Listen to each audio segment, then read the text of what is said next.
Hey guys, so today I want to share with you the Insta360 GO2. It is their latest and greatest, tiniest, most littlest action camera.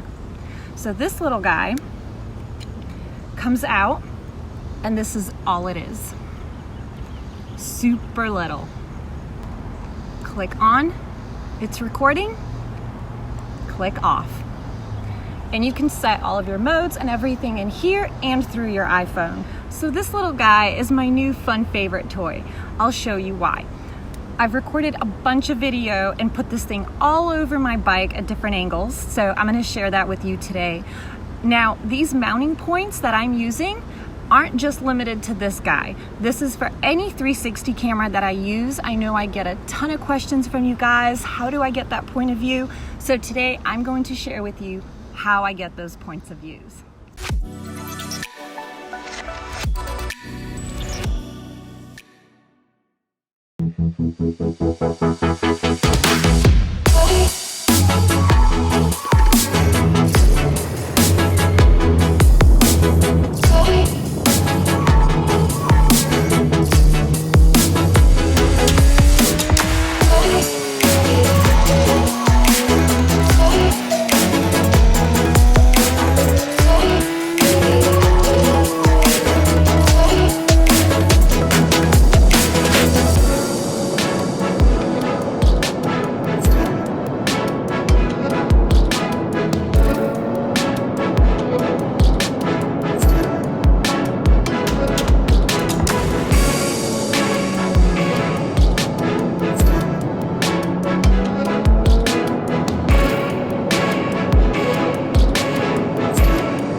My first and foremost favorite spot to put the Insta360 GO2 is on my helmet.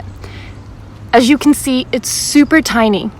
I've had other cameras mounted to the helmet, and while it doesn't feel that bad initially, after a long day of riding, I do get neck pain. I can feel that wind drag. It's not very fun. But this little guy is great. You really can't even feel it on there. So a lot of those really cool shots that you see that look like a drone maybe flying right around the motorcycle here, this is actually how I do it. And really, this is it.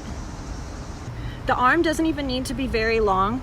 For example, for the 360 cameras, you would mount them and you can zoom out in the app. So the 360 cameras capture a lot more. Obviously, the little Go is not a 360 camera, so it is what it is. However you place it is what you're gonna get. So something like this would be an ideal position. Another thing I like to do is kind of pull it over in here and do that. Let me tighten that some more. And this will get you that nice head-on, even shot as you're riding beautiful road and scenery. This mounting position on the bike is thanks to the Insta360 motorcycle mounting kit, and it basically comes with this thing right here, and this is this really cool claw. You screw it on and it attaches to pretty much anything, anywhere. Handlebars, like you see here, a rear set, a passenger peg. So, it's very versatile on where you can attach it to. And then I'm using this articulating ball mount. So this allows me to really move it around and figure out where exactly I want to put the camera. And then once you get it into position, you tighten it here with this lever. So this is another thing I've been doing for a few years now, actually, with a whole lot of different action cameras, but it gives you that awesome effect of being really close to the ground, just gliding along on the pavement.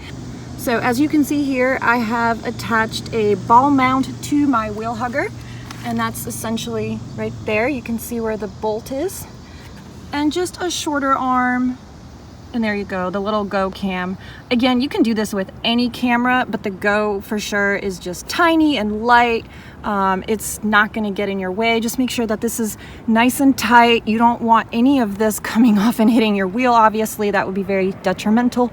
So yeah, but it creates a really fun effect. I love the way these always come out, so you can really play around with your mounting points.